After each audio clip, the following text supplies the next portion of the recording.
¿Estamos? Estamos.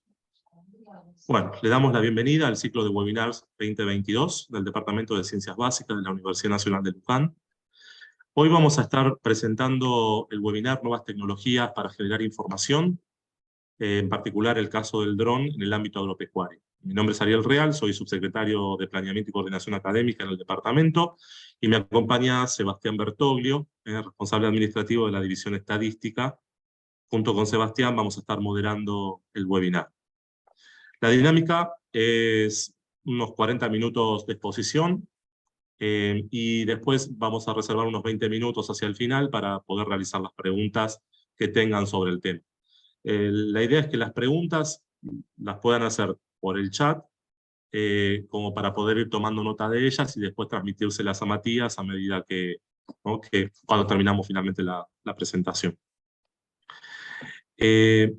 Ahora sí, sin más preámbulo, le damos la bienvenida en primer lugar a Matías. Y bueno, me gustaría contarles antes de que Matías es ingeniero agrónomo de la UNLU, está terminando su maestría en Generación y Análisis de Información Estadística en la Universidad de 3 de Febrero, y es especialista en protección de cultivos y nuevas tecnologías para Latinoamérica en la empresa Syngenta. Bienvenido, Mati, muchas gracias Gracias, Ariel. por tu participación. Cuando vos quieras. Muy bien. Bueno, buenas tardes a todos. Gracias por sumarse a este ciclo de webinars organizado por la división. Como ya comentó Ariel, mi nombre es Matías, así que bueno, la idea es poder tener un espacio para charlar un poco acerca de estas nuevas tecnologías que han ido apareciendo en estos últimos tiempos y empezar a entender cómo entran en juego dentro de los diferentes ámbitos donde cada uno puede tener injerencia, ¿no? Ahí voy a compartir pantalla, por favor me confirman en cuanto lo vean. Voy a entrar en modo presentación. Perfecto, ahí se ve, Mati. Ahí ya se ve, Bien. Mati. Muchas gracias. Bien, la temática que vamos a tratar de abordar hoy, espero les resulte interesante, es el caso dron en el ámbito agropecuario, ¿sí? Entonces, como primera medida, lo que necesitamos hacer es definir básicamente qué es un dron. Un dron básicamente es un vehículo aéreo que no se encuentra tripulado, que es capaz de mantener una altura de vuelo estable y sostenible a lo largo del tiempo, ¿sí? Obviamente puede ser propulsado por un motor eléctrico o por un motor de explosión.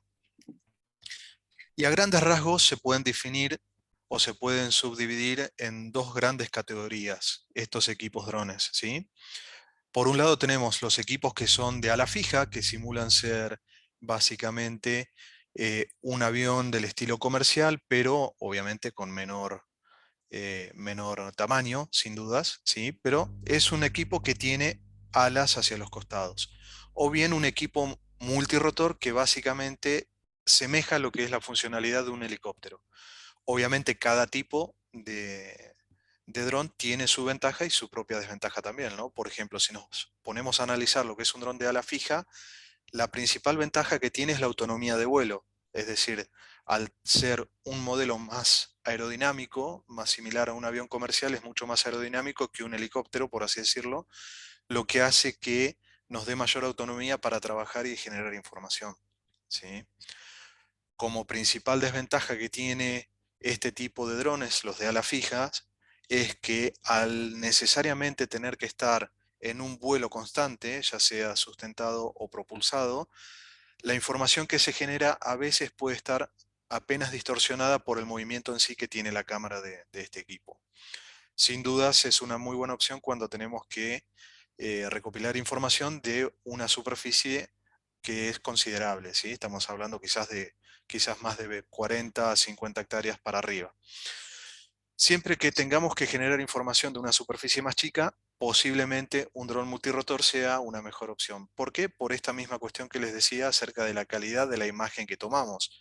Acá nosotros vamos a estar generando información a través de una imagen, ¿sí? A través de una foto que vamos a sacar con una cámara que tiene montada el equipo en sí. Por ende, el dron multirotor tiene la ventaja de que a medida que se va desplazando, cuando necesita sacar una foto, detiene su marcha, se queda estático toma la imagen y continúa su vuelo hasta el próximo punto, ¿sí? Obviamente la principal desventaja que tiene un dron multirotor es la cuestión de la superficie. No podemos realizar grandes superficies, o no podemos cubrir grandes superficies, mejor dicho, con un dron de este estilo. Hasta 40, 50 hectáreas funcionan muy bien y generan información de muy buena calidad. En escalas de mayor superficie, sin dudas, un dron de ala fija es mucho más conveniente.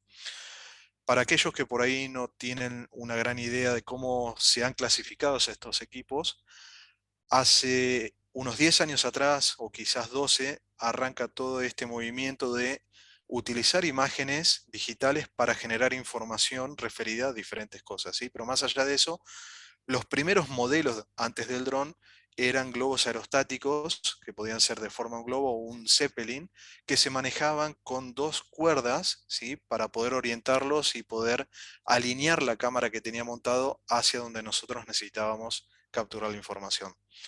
Esa imagen se transmitía en tiempo real a una pantalla que tenía el control o el disparador, digamos, de la cámara para poder enfocar bien qué era lo que se necesitaba. Con el avance de la tecnología y todo el avance en el diseño de motores, baterías y todo lo demás, empiezan a aparecer los equipos Aerodino, que es la clasificación Aerodino donde entran los drones, y luego de ahí se subdividen en de ala fija y ala rotativa, ¿sí? Para quienes no tienen una idea de lo que es básicamente un dron, esto es un dron de ala fija, como pueden ver, a ver un segundo, voy a usar Spotlight acá. Como pueden ver, este es un dron de ala fija, sin dudas un tamaño mucho menor al de un avión comercial, pero ven que asemeja bastante la forma que tiene un avión comercial. Esto lo que hace es mejorar la aerodinámica del equipo, ¿sí? Para poder tener mayor autonomía de vuelo. Si lo vemos acá, por ejemplo, de frente, creo que se nota un poco más claro, ¿sí? Aquí abajo lo que vemos es básicamente el equipo, ¿sí? Sobrevolando un lote de producción y superpuesto la información que va generando con diferentes tipos de colores, ¿sí? Básicamente la coloración se asigna en función a valores numéricos que se obtienen de esta imagen digital. Y aquí, por ejemplo, estamos viendo una principal diferencia en función al tamaño del equipo que estemos utilizando. Hay equipos que pueden ser lanzados con la mano, esos generalmente o en su mayoría tienen las hélices por delante, es decir, en la nariz del dron. A partir de cierto tamaño del equipo ya es necesario utilizar lanzaderas por el motivo de que el motor se encuentra ubicado en la parte posterior del equipo, ¿sí? Si imaginemos en esta imagen, si el motor está ubicado acá atrás y yo necesito agarrar el equipo desde aquí para poder lanzarlo y ponerlo en movimiento, es muy probable que la hélice golpee mi mano o impacte mi mano y pueda provocarme una lesión. Entonces, por ese motivo, en función a la ubicación de las hélices, es necesario o no una lanzadera para poder poner en vuelo este tipo de equipos. En el caso de los multirotores, acá ya creo que es mucho más parecido a lo que es el concepto de un helicóptero. No necesitan lanzaderas, simplemente necesitan estar apoyados en una superficie plana y a medida que los motores, que lo estamos viendo aquí, este caso es un cuadricóptero, empiezan a ganar revoluciones, empiezan a generar un empuje que los levanta del suelo y los ayuda a deslizarse a través de la superficie que necesitan cubrir, ¿sí? Acá se ve claramente dónde está montada la cámara. Si en este caso es un dron, un Phantom 4, este es otro tipo de dron con una cámara con mayor definición para imágenes RGB. Este es un dron con cámara multiespectral y este es lo que hoy está de moda, un dron aplicador, ¿sí? Todos ellos son equipos multirotores. Pueden ser de 4, de 6, de 8, de 10, 12 motores o más, ¿sí? Pero siempre en números pares de motores. En cuanto al uso de los equipos drone, básicamente hay varias regulaciones que se deben tener en cuenta, están numeradas aquí, quizás no es el foco de la webinar del día de hoy, pero sí tengan en cuenta que todo el uso de estas nuevas tecnologías está siendo regulado y cada vez de una manera mucho más fuerte, ¿sí? Pero sí lo que es importante saber, o lo que resulta necesario saber, es que nosotros no podemos volar este tipo de equipos en cualquier lugar y tampoco a cualquier altura. Cerca de las zonas de aeropuertos, aeródromos, ¿sí? Los equipos no van a levantar vuelo por una cuestión de seguridad, ¿sí? Si nosotros estamos cerca de un aeródromo, alrededor de el centro de ese aeródromo, 5 kilómetros a la redonda, no vamos a poder levantar un equipo por una cuestión de seguridad. Por lo general, cerca de los aeródromos hay rutas aéreas que están predefinidas, que pueden ser rutas aéreas comerciales, es decir, una empresa comercial puede tener una ruta planificada o puede haber algún corredor aéreo de emergencia, ¿sí? O, por ejemplo, el corredor aéreo presidencial. Cuando se dan este tipo de situaciones, hay lugares donde no se puede llegar a levantar este tipo de equipos. Entonces, está permitido legalmente en Argentina levantar un dron hasta los 122 metros de altura, siempre y cuando yo no tenga ningún corredor aéreo, ya sea comercial, de emergencia o el presidencial, ¿sí? Si hay algún tipo de corredor aéreo, yo necesito trabajar hasta 45 metros de altura. Más de eso no voy a poder levantar vuelo, ¿sí? Si necesitara por alguna cuestión en particular levantar vuelo, obviamente hay diferentes organismos que regulan las autorizaciones, los permisos para realizar este tipo de actividades. El más importante de ello es la EANA, que es quien nos puede autorizar en levantar un vuelo a cierta altura, perdón, y para eso nosotros tenemos que realizar el pedido. Pero como norma general, más de 122 metros está prohibido, y si tengo un corredor aéreo donde quiero levantar uno de estos equipos, más de 45 metros está prohibido. Hay excepciones, claramente, esas excepciones son otorgables por EANA, ¿sí? Que es la organización que regula todo lo que es el espacio aéreo comercial.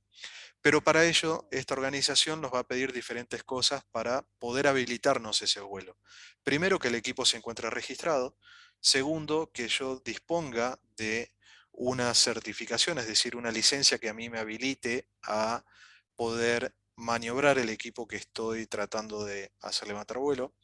Necesito tener un manual de operaciones, ¿sí? Para este tipo de equipos, donde yo necesito, como primer medida, identificar todos los potenciales riesgos de seguridad que puedo tener durante la operación, y también necesito especificar lo más claro posible cómo voy a mitigar ese riesgo a la seguridad que estoy generando por el simple hecho de levantar este equipo en vuelo, ¿sí? También necesito contar con un seguro de responsabilidad civil ante cualquier eventualidad, ¿sí?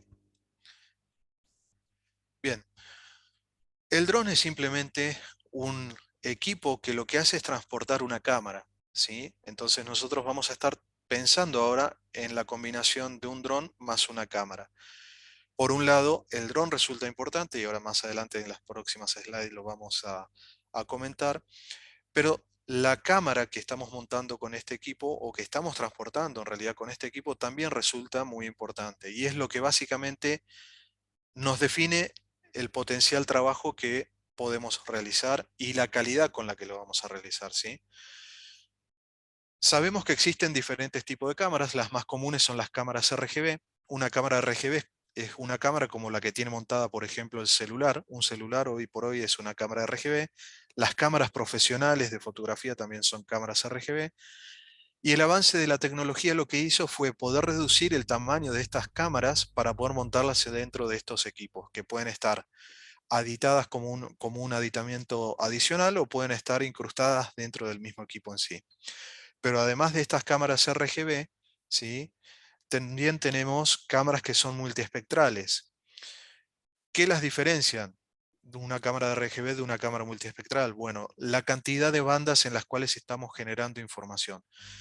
Una imagen es la combinación de diferentes bandas. Si hablamos de una cámara RGB, estamos hablando de una combinación en las bandas del color rojo, el verde y el azul, ¿sí?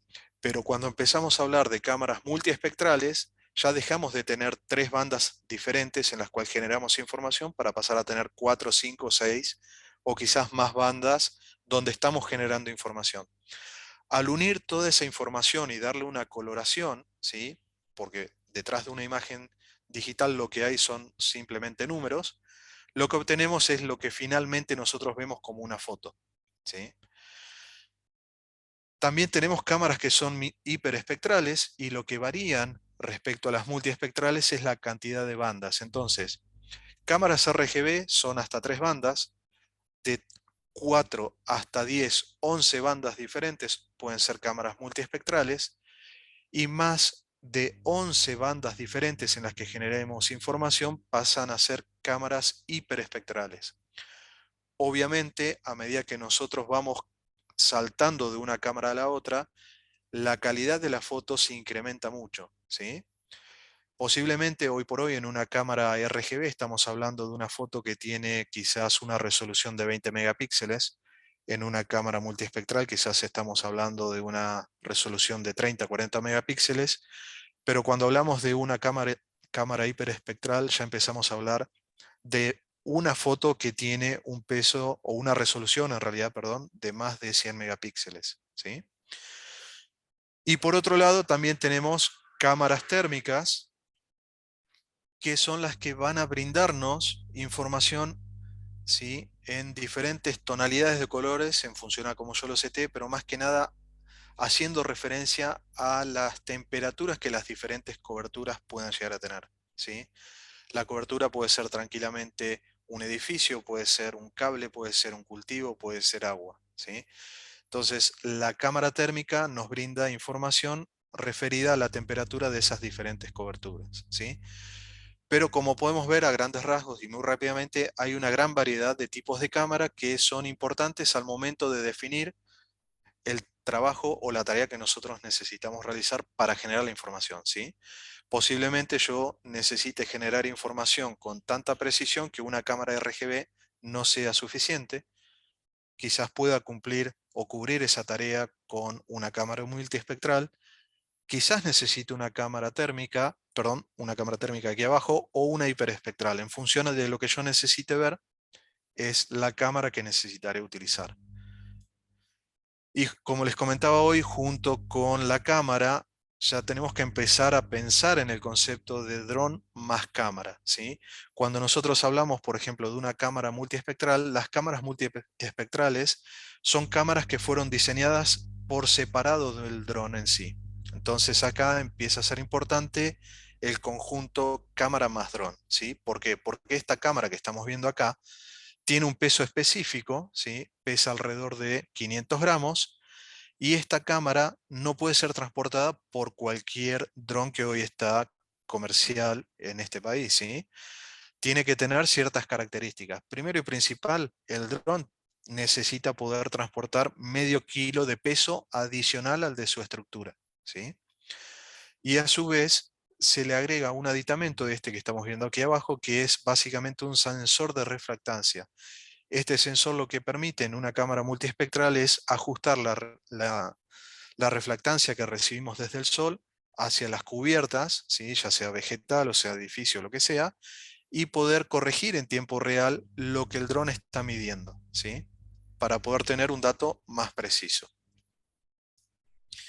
Obviamente una cámara RGB, simplemente para que ustedes puedan mesurar el tamaño de un equipo que transporta una cámara multiespectral, ustedes lo están viendo acá, esta persona lo tiene prácticamente colgado en sus hombros, ¿sí? Y cuando pasamos a hablar de un equipo, un dron que tiene una cámara RGB, tranquilamente podemos ver que es mucho más chico. Para que ustedes se den una idea, esta es la valija de transporte de este dron RGB. Es un Mavic 2 Pro, ¿sí?, que la valija tiene un tamaño de 30 centímetros por 30 centímetros de lado. Y dentro de esta valija entran todos estos equipos que están viendo acá. 3 baterías, una tarjeta de memoria, su cargador, el control, el adaptador, todos los cables y el equipo en sí, que plegado se ve de esta forma, ¿sí? Tiene un protector para la cámara, obviamente, para cuando lo estamos transportando, pero básicamente esta es la cámara que ya se encuentra montada sobre el equipo en sí. Este tipo de cámaras, al estar pensado y diseñado junto con el dron, junto con el equipo que lo va a transportar, es una cámara que no se puede reemplazar. Entonces, en este caso, este tipo de dron cumple la función de generar información en 3 bandas diferentes, ¿sí? Hace unos segundos atrás hablamos acerca de la refractancia. Bueno, la refractancia no es nada más ni nada menos la luz solar incidente sobre las diferentes cubiertas, ¿sí? Obviamente las personas podemos ver en un rango específico, ¿sí?, de este espectro electromagnético, pero con el uso de estas nuevas tecnologías nosotros podemos ampliarlo mucho más. Cuando nosotros vamos al ámbito agropecuario, que es el que nos incumbe en el webinar de hoy, nosotros tenemos una radiación solar incidente que llega hasta la cobertura vegetal y ahí suceden tres cosas a grandes rasgos, ¿sí?, que las vemos acá. Parte de esa radiación solar incidente es absorbida, parte de esa radiación es transmitida hacia estratos más profundos del follaje y parte de esa radiación es reflejada, ¿sí? Entonces, en el balance de estas cosas que están pasando con la radiación solar que incide sobre el follaje y combinando las diferentes bandas donde nosotros generamos información, vamos a tener diferentes respuestas, ¿sí?, en cada una de las bandas donde nosotros podemos ver. Obviamente nosotros vamos a ver en la longitud de onda del rojo, verde y azul y sus posibles combinaciones, y eso lo que hace es que veamos las diferentes coloraciones, ¿sí? Pero también podemos generar información en bandas del infrarrojo cercano o en el infrarrojo de ondas cortas, ¿sí?, o aún más allá. Pero por lo general en el ámbito agropecuario nos ubicamos o nos centramos, por así decirlo, en una longitud de onda de los 400 a los 2500 nanómetros, que es donde los cultivos generan una respuesta a la radiación solar incidente. Y en función de eso, lo que puede suceder es que tengamos un cultivo que esté sano, es la línea que estamos viendo aquí de forma completa, continua, o un cultivo que esté presentando problemas, ¿sí?, que es la línea que vemos punteada en este gráfico. Entonces, en función a cómo combinemos las bandas de las cuales generamos información, nosotros podemos determinar si el cultivo se presenta saludable o no. Como les dije, el conjunto del dron más la cámara era importante. Si acá estamos viendo nuevamente la cámara, que pesa alrededor de 500 gramos, identificada cada una de estas lentes que vemos aquí genera información en una banda diferente. Aquí las tenemos ordenadas. Tenemos una banda que va a generar información para lo que es la longitud de onda donde nosotros vemos el color azul, otra donde vemos el color verde, donde vemos el color rojo.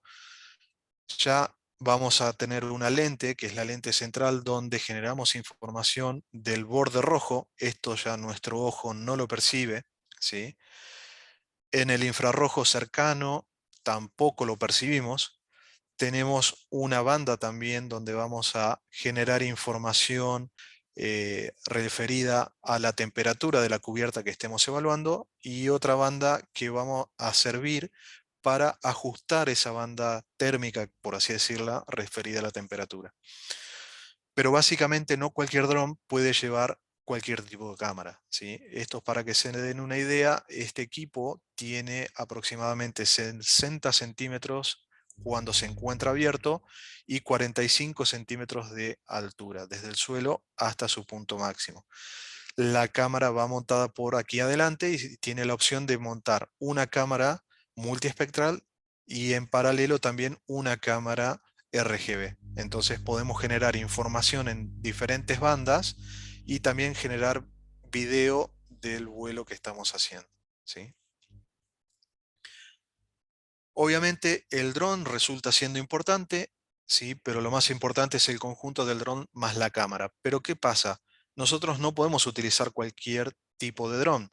Tiene que tener ciertas características. Y simplemente cualquiera de los drones que nosotros veamos en el mercado tienen todos estos sistemas involucrados en sí.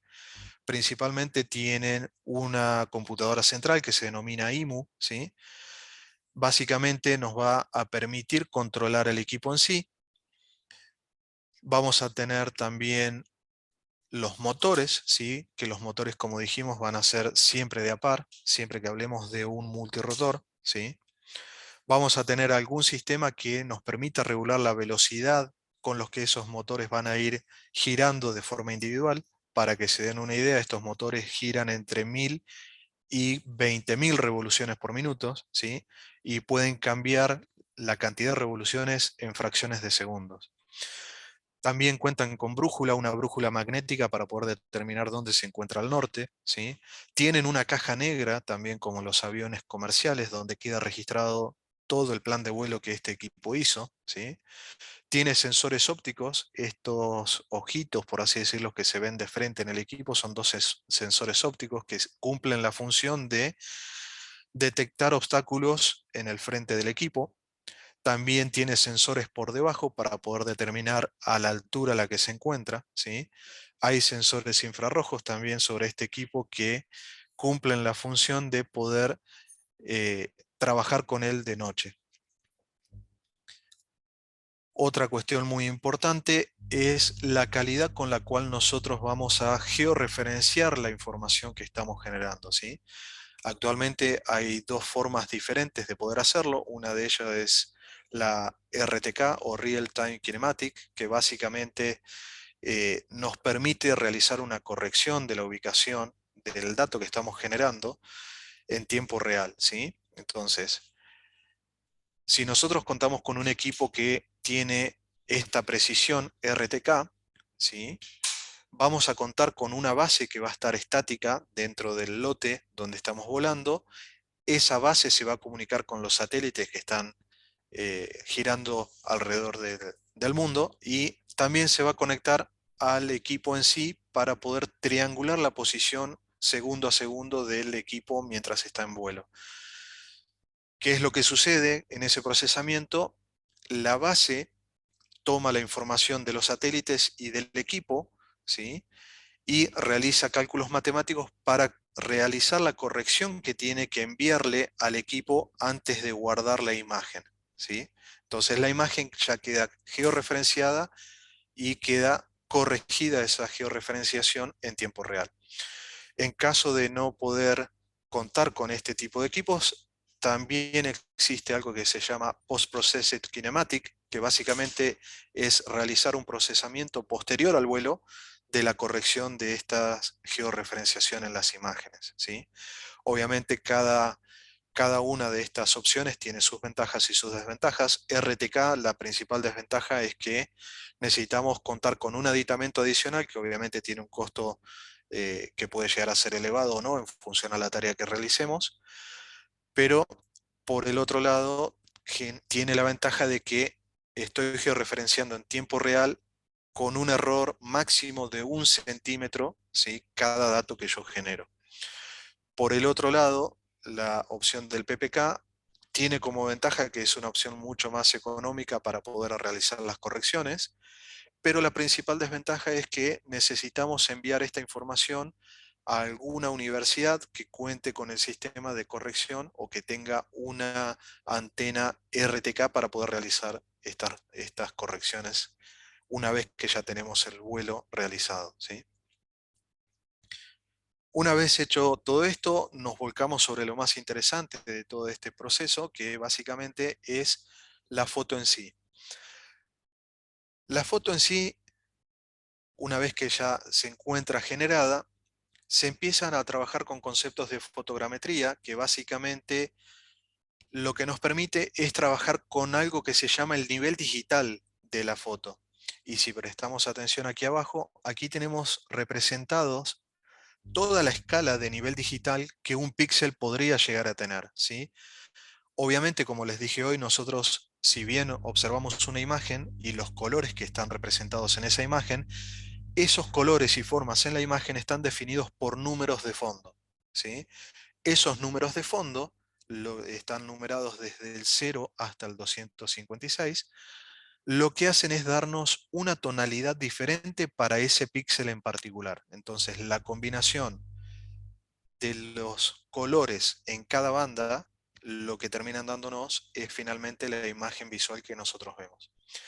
Y este nivel digital es el que se utiliza, ¿sí?, para poder realizar los análisis que nos interesan o poder determinar formas, ¿sí?, de una forma automatizada, de una manera automatizada, mejor dicho, aplicando quizás algoritmos con inteligencia artificial o clasificaciones supervisadas o semisupervisadas a posterior, ¿sí?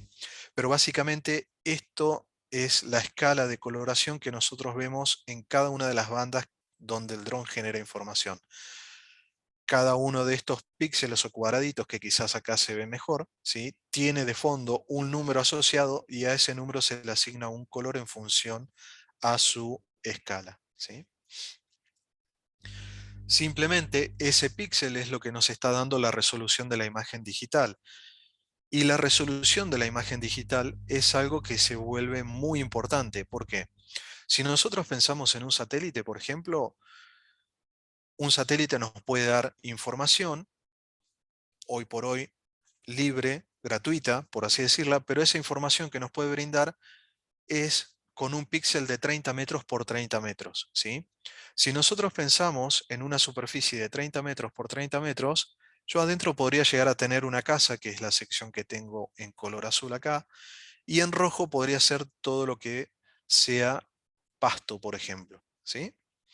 Entonces, cuando yo obtengo la imagen, ¿sí? La imagen visual que voy a estar viendo, lo que voy a ver es que ese píxel va a ser color azul, ¿sí? Y este color azul representaba, en este caso, la casa. ¿Por qué pasa esto? Bueno, porque si yo considero la proporción de cada una de las coberturas, la cobertura casa y la cobertura césped, ¿sí?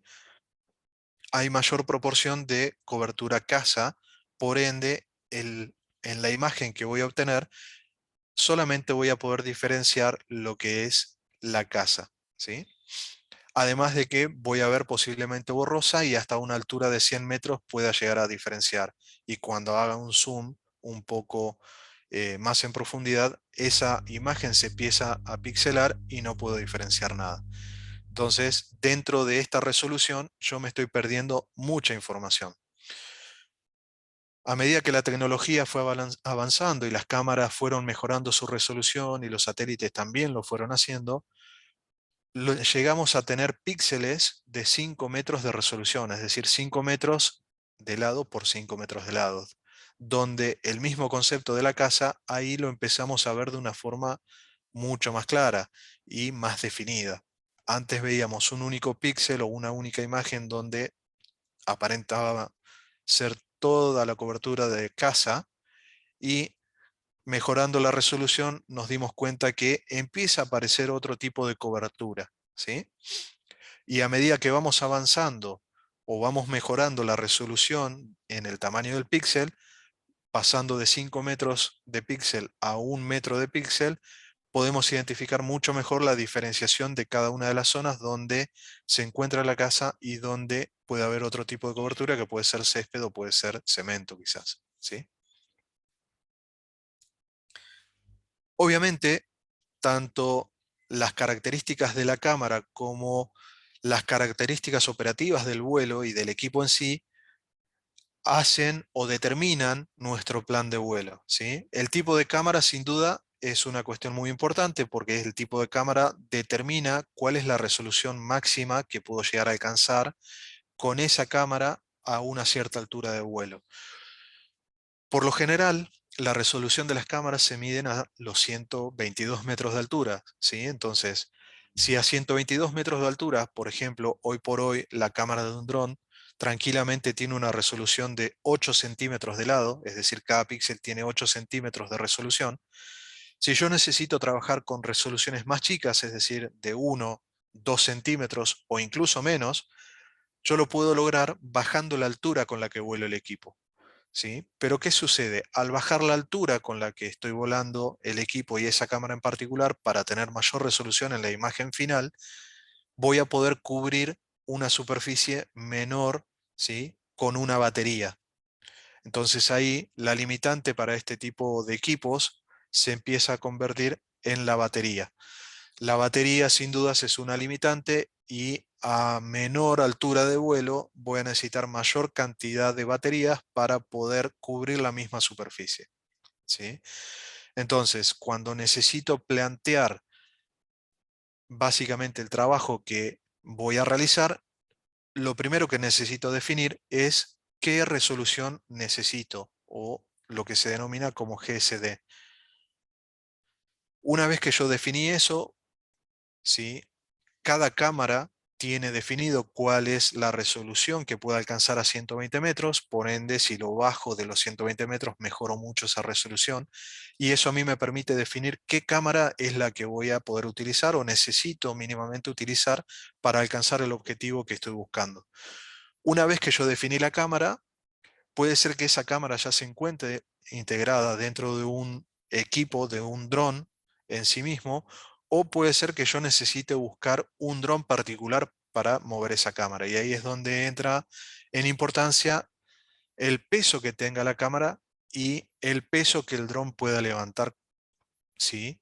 Para poder saber si podemos llevar o no la cámara montada en ese equipo en sí. Bien, posibles usos, uno de los más importantes en la agricultura posiblemente es la agrimensura, ¿sí? Acá lo que estamos viendo de fondo es una nube densa, una nube de puntos densas, ¿sí? En este caso la tarea fue poder cubicar esta nave para poder determinar el volumen de producto que se podía llegar a introducir dentro de la misma y también determinar si por los costados, ¿sí?, de esta nave se podrían llegar a ubicar algunos silobolsas o algún otro material que necesite ser resguardado, ¿sí?, de condiciones húmedas. Entonces, lo que se hizo en este caso fue volar esta sección, este lote, por así decirlo, con una cámara multiespectral. Se generó esta nube de puntos densa, se le dio diferente coloración a cada una de las coberturas, ¿sí? Recuerden que cada píxel acá tiene un valor, un nivel digital diferente, representado por un valor, y a esos valores se le asignaron diferentes colores que son los que finalmente me terminan permitiendo discernir cada una de las diferentes cubiertas que tengo acá.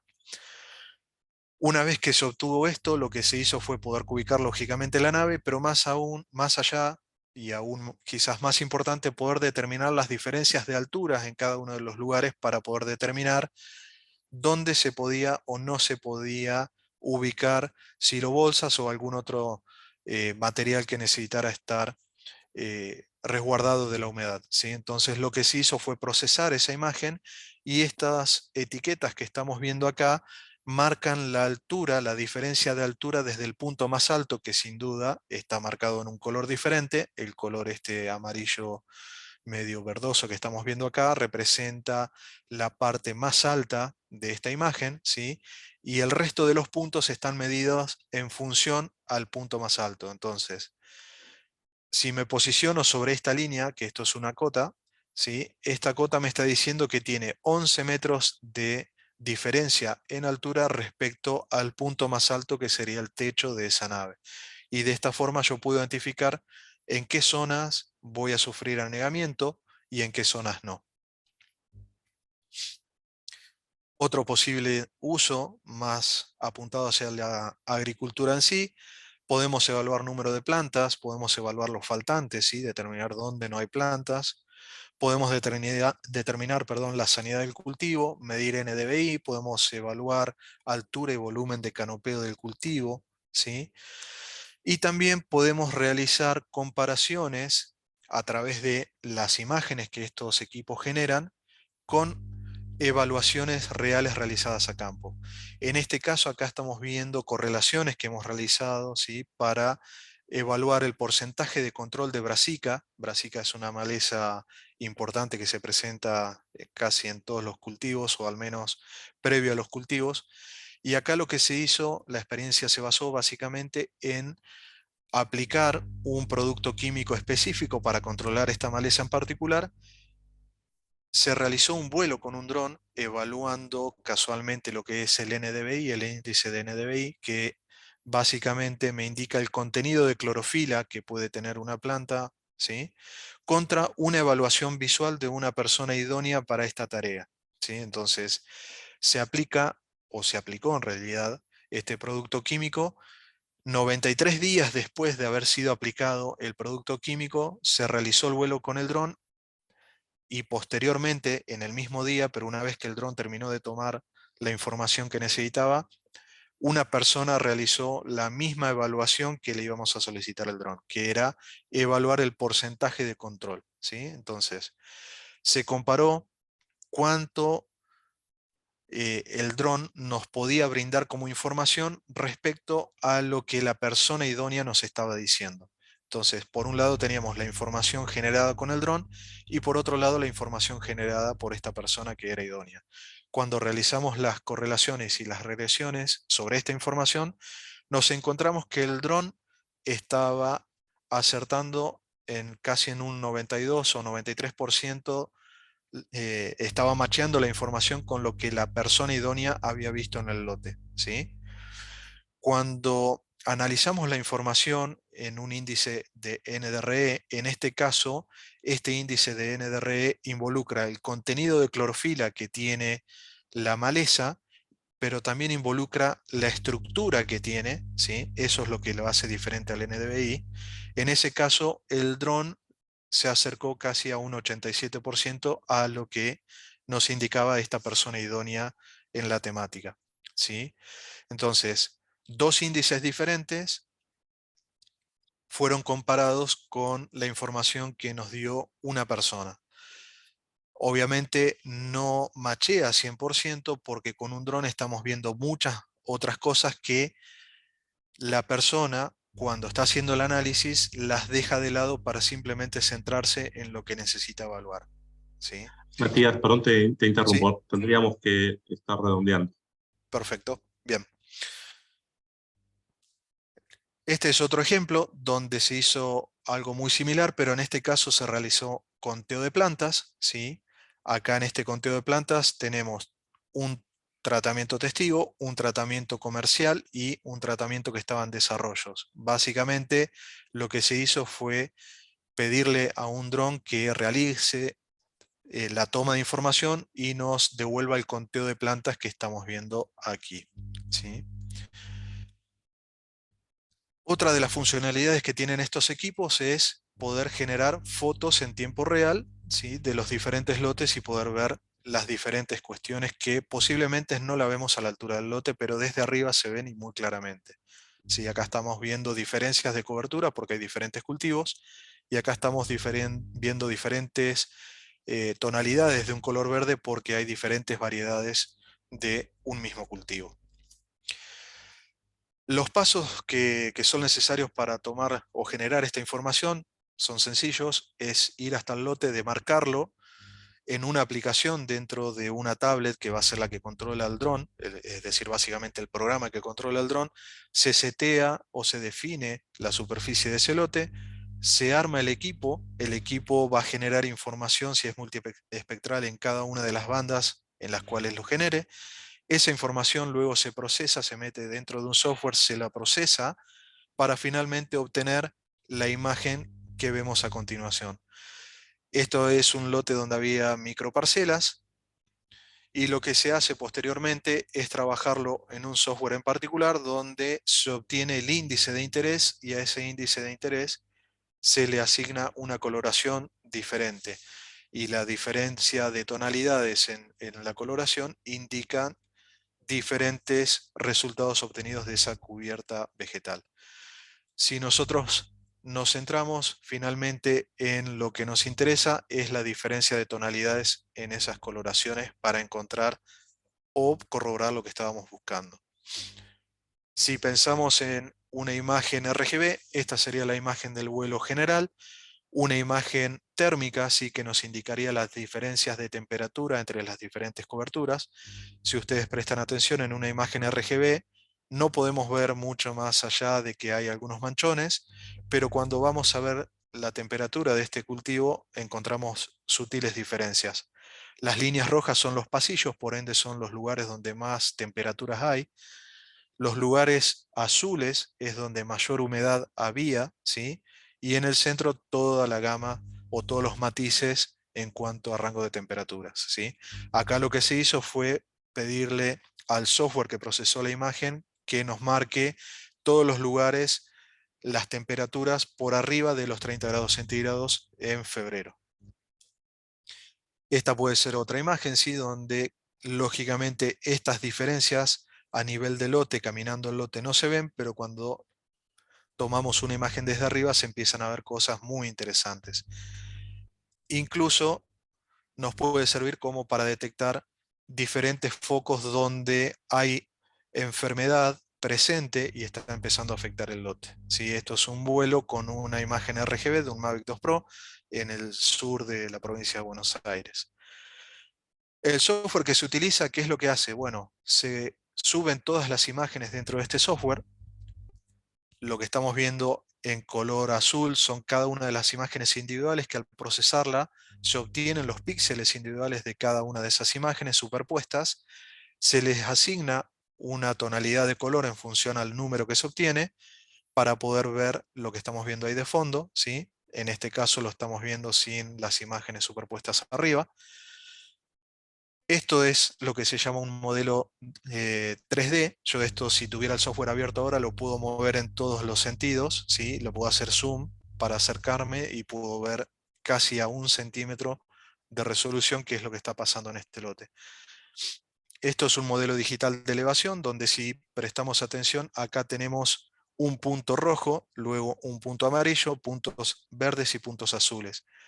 Y aquí tenemos la escala. El punto más alto, desde un cero absoluto, ¿sí? Es el techo de la camioneta, como ustedes pueden ver en esta imagen. Una vez que nosotros tenemos lo que se llama el ortomosaico ya armado, procesado con el software, lo podemos pasar a otro software y finalmente trabajamos sobre este software para obtener los índices que nosotros necesitemos, ¿sí? Una cuestión interesante también que es con la que trabajamos básicamente es conteos de píxeles. Por eso resulta ser importante la resolución con la que nosotros generamos la información. No es lo mismo generar información de un píxel de 30 metros por 30 metros, donde voy a obtener un único número que va a representar esa superficie de 30 metros por 30 metros, a trabajar con una resolución de 1 centímetro de lado por 1 centímetro de lado, ¿sí? Donde voy a tener un único valor para esa superficie mucho más chiquita y que es lo que finalmente me va a permitir discernir las diferentes coberturas que puedan existir, ¿sí? Sobre eso lo que se puede realizar es una clasificación semi-supervisada, perdón, que lo que hace básicamente es en función a los niveles digitales de cada píxel, agruparlos y poder determinar finalmente qué es lo que estoy viendo.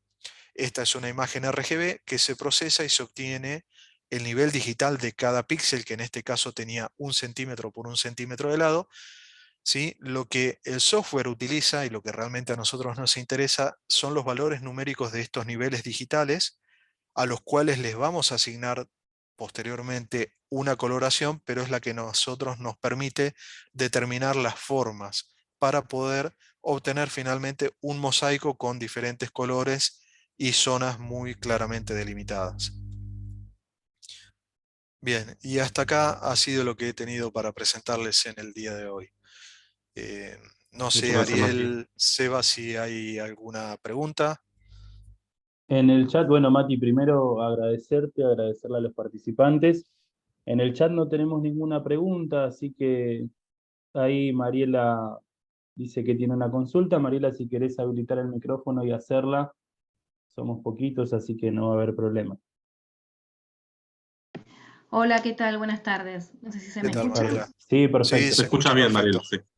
Bueno, gracias por la exposición, la verdad que es re interesante. Y yo quería preguntarte si tenías conocimiento de la aplicación de esto en la ganadería. Más que nada, a mí me interesa, no soy agrónoma, soy bióloga, pero he trabajado con ungulados. Y bueno, y he visto algunos trabajos que lo utilizan para el seguimiento de animales o inclusive para localizarlos y poder cuantificar. No sé si esto se ha hecho con ganado, por ejemplo, y cuál de los dos drones, yo creo que el que es multi rotor me parece que es el que sería más adecuado utilizar, ¿verdad? Bien, Mariela, primero, ante todo, muchas gracias por la consulta y por participar el día de hoy. Sí, te comento, en la ganadería se está comenzando a utilizar mucho lo que es todo este tipo de tecnologías. Como bien nos comentás, el dron multirotor es el más adecuado.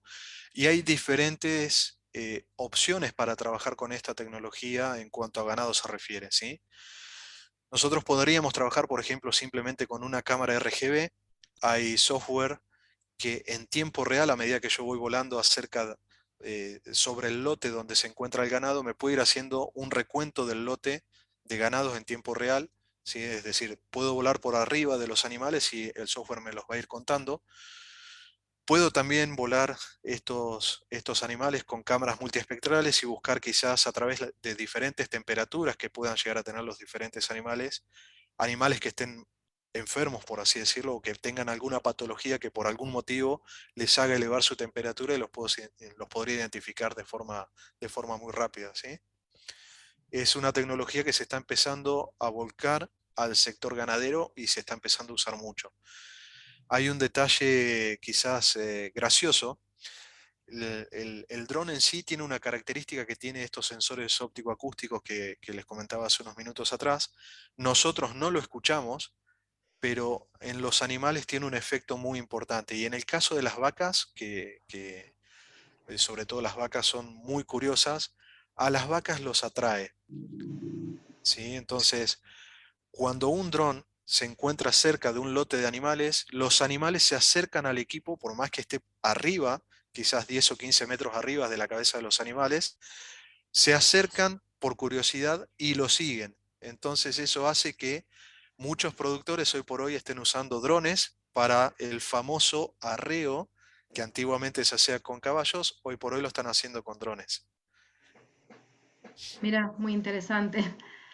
Y aprovecho y quería hacer otra consulta con respecto a la normativa y a la legalidad. Más allá de todo lo que dijiste, uno debiera como pedir autorización, estoy pensando a futuro, ¿no? Si el dron invade otro campo en el que vos no querías trabajar o tomás imágenes de ámbito público, ponele. En ese sentido, ¿cómo es la normativa ahí? Bien, ahí hay una normativa que es muy clara y básicamente dice lo siguiente. La normativa lo que dice es, todo vuelo de dron, es decir, levantar un dron desde el nivel del suelo hasta una altura superior a los 10 metros por arriba de mi cabeza, está legislado y está prohibido. Hay excepciones, sí, se puede pedir y te lo habilitan, de hecho, para poder hacerlo, ¿sí? Eso es lo que se considera un uso no recreativo de esta tecnología. Un uso recreativo es levantar el dron desde el suelo, 10 metros de altura y 30 metros a la redonda de mí, ¿sí? Yo sería el centro de esa circunferencia donde el dron estaría siendo considerado como de uso recreativo. Si yo quiero acceder a eso, necesito pedir una autorización, sin duda. A ver, si es para conteo de animales o revisión, supervisión de un lote, de un cultivo, lo que sea, no voy a tener grandes problemas, voy a necesitar simplemente la autorización para poder levantar el vuelo y cubrir esa superficie que necesito. Pero por otro lado, si yo quiero levantar vuelo y generar información donde hay personas, por ejemplo, un recital, un caso muy normal, ¿sí? En ese caso, la legislación también me dice que yo para poder hacerlo y poder divulgar esa información, necesito tener el consentimiento de las personas que aparezcan en esas imágenes, ¿sí? Era muy, muy común hace un tiempo atrás, en los cumpleaños de 15 años, ¿sí? Que la cumpleañera pidiera que le grabaran su fiesta a través de un dron. Entonces, la normativa se puso estricta en ese sentido, permite hacerlo, pero ante la consulta es un no, no lo puedes hacer a menos que vos tengas el consentimiento de todas las personas que aparecen en esa filmación o en esas imágenes, de que vos podés usar y tenés el consentimiento para usar esa información que estás generando con estos equipos. Bien. Bárbaro, gracias Matías. No, Bueno, gracias a Sebas, tengo vos, Mariana. anotado que A Hugo. Hugo quiere hacer más preguntas. Sí, Hugo. Hola Matías, bueno, muy linda la exposición. ¿Qué tal, Hugo? Gracias. Bien, estaba viendo ahí, es una curiosidad técnica, ¿los niveles digitales en qué rango están? Porque según el teledetección por ahí se usan otros rangos, vi que eran números chiquititos, no sé en qué rango están. Bien, el nivel digital está muy relacionado a lo que es la cubierta vegetal, ¿sí? Y depende mucho si vos hablás de una cámara RGB, hablas una cámara multiespectral o hablas de un satélite, ¿sí? Por lo general, los niveles digitales de una foto se expresan en bits, ¿sí? Los bits van de 0 a 255, 256. Cuando vos hablas de una cámara multiespectral, ¿sí? Ese rango se modifica y puede ir desde 0 hasta los 15 o 20.000, y cuando hablas, por ejemplo, de un satélite puede ir hasta los 50.000 inclusive. Pero ¿qué pasa? Yo me imagino que, voy a volver hacia atrás, si me permitís, Sí, vos me haces referencia a estos valores que están acá. claro. Estos valores que están acá es el resultado promedio de una banda o un píxel que yo pueda llegar a decir. A ver, yo puedo tener la resolución o el nivel digital de un píxel de 1 milímetro por 1 milímetro, ¿sí? Pero Sí, la realidad es que en esa superficie de 1 milímetro por 1 milímetro, mucho no voy a, o sea, es una resolución muy alta, pero no voy a poder diferenciar muchas coberturas porque es como que si estuviera mirando una hormiga con una lupa de 100 aumentos. No sí. voy a saber básicamente qué es lo que miro. Entonces lo que se hace es hacer un zoom hacia atrás, es decir, alejar la imagen, ¿sí? Y ahí es donde se promedian cada uno de los niveles digitales de cada píxel, pero desde una óptica más hacia atrás. Ok, Y lo que vos estás viendo es el promedio de toda esa cantidad de píxeles, que en función a la resolución, si estamos hablando quizás de un píxel de 3 centímetros por 3 centímetros de lados, podés tener arriba de los 100 o 500 píxeles, ¿sí? Promediados. Y entonces ahí es donde aparece ese nivel digital tan chiquitito. ok, Ni hablar si gracias. hablamos de una cámara multiespectral o la imagen de un satélite, ¿no? Ok, gracias. No, por favor, Hugo. Gracias, Hugo. Gracias, Mati. Tengo otra consulta en el chat de Pablo Duca, que preguntaba qué extensión utilizás para abrir las ortofotos en QGIS. Bien, básicamente todos los software que procesan las imágenes individuales del dron para obtener el famoso ortomosaico, lo procesan en un formato que es GeoTIFF. Las imágenes pueden ser TIFF, pero el formato GeoTIFF tiene la ventaja de que en cada píxel que compone esa foto georreferenciada, me va a estar guardando la georreferenciación de cada uno de esos puntos. Entonces, cuando yo lo abro en QGIS, lo que va a hacer es automáticamente el software QGIS lo va a ubicar en el plano en donde realmente nosotros volamos con ese equipo. ¿Qué es lo que puede pasar si nosotros no trabajamos con un equipo que sea RTK, es decir, que nos realice la corrección de la geoposición en tiempo real?